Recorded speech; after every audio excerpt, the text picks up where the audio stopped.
Follow-up to an important story that we covered last night. The United Nations in South Africa has raised serious concern about the Commission for Gender Equality's report. It investigates in it forced and coerced sterilization of at least 48 women in public hospitals. It details the horrific discrimination, maltreatment and human rights violations suffered by these women based on their HIV status, race and gender. Let me take you live to Pretoria. Beatrice Mutali joins us from the United Nations Information Centre. Ms. Mutali, good evening to you and welcome. First of all, what's your initial response to this? It is no doubt a shocking finding. Thank you for having me, and thank you for welcoming the United Nations to communicate or to give their opinion on this. I think from the United Nations, our concern is that based on this report, a number of women's rights to sexual and reproductive health rights have been violated. Their rights to choose the number of children to have and when to have those children have been violated. And for us, that is a human rights violation. So in terms of that violation, and I understand that you would need to dialogue further, that you would need to see more evidence possibly, but surely it raises questions of the enabling environment, of training of medical staff, and patently either a lack of regulation or workable legislation. To a great extent, I think you are right. I wouldn't comment so much on legislation because I believe there is legislation. But I think in terms of awareness raising and ensuring that all of us who are involved in ensuring that women have the information and access to their reproductive health and rights, and that service providers know what those rights are. I think what this does is calls upon all of us to ensure that we enhance our efforts and work in this area so that we make sure that this particular incident is not repeated anymore. There is clearly work for us to do. We need to all join hands wherever we are, all of us who are involved in ensuring access to reproductive health information and rights, and work with all those who are involved in service delivery, plus women, so that we all know and ensure that we are upholding those rights.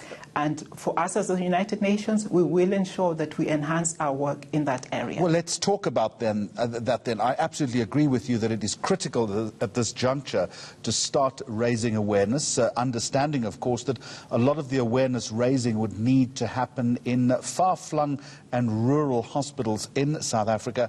How do you go about doing that, and what can the United Nations realistically do in that respect? I think, again, you raise a very important point that a lot of that work will most likely need to be done in the rural areas, although we also can't forget the urban areas. And I would say the government approach to the, in terms of development, the district approach that has been proposed, I think, is a step in the right direction. We can't focus our work only at the national level and national interventions.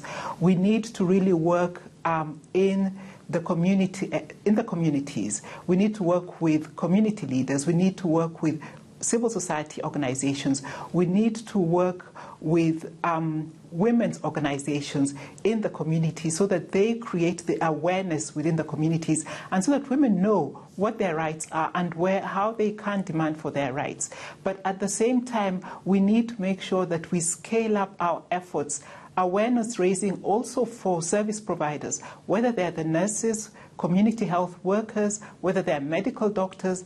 We need to do that at the community level, at the district level, at the provincial level, and at the national level. So at all levels, we need to ensure that we really create the awareness, the training that is required, so those who are involved in providing services adhere to what is allowed and what is expected of them. And that is something that we'll be looking at doing as we really move into our new our UN program in South Africa. Is your job more auxiliary and perhaps assisting, or are you in a position as the United Nations to perhaps work a little bit more vigorously? In other words, to bring pressure to bear on those authorities who are ultimately responsible?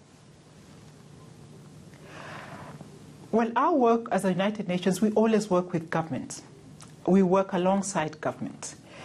We support government efforts, and when it comes to issues where we need changes in policy or we need to enhance policy, we do work alongside government to support where we can, and that's what our role is. And where we need to create awareness, we do that. And I would say, in this particular instance, it may not be a case. I mean, the fact that the Department of Health has reached out to GCE already is a positive indicator that they recognize there's a need to understand better what went wrong, where it went wrong, so that these issues are not repeated. So we will be supporting government efforts at all levels as necessary. And initial steps in this regard are absolutely important. I concur with you on that. But the danger, as often happens, is that once the spotlight turns away onto something else, this kind of issue is simply forgotten or not enough work is done. A lot more pressure surely needs to be brought to bear, lest other women are going to or are experiencing the same mistreatment. Of course, I agree that we need to make sure that this does not occur again, and that's what we're going to do. We will intervene in all the appropriate ways to ensure that this does not happen again. Like I said, it's a concern for the United Nations, and we are going to use the appropriate measures to do that. Work with government to ensure it doesn't happen. Where we can, work with our other partners, community organizations, again, to ensure that this doesn't happen, and work with women's organizations to create the awareness. But very importantly, I think it's the contribution we can provide in creating awareness to health workers. I think that is very key, that health workers know the rights and the information they need to give to women, so that women are in a position to make an informed decision about their reproductive rights, when and the number of children they want to have. That is the right of a woman, and that's what we want to work towards. Beatrice Mutale, thank you, from the United Nations Information Centre in Pretoria for SA Tonight.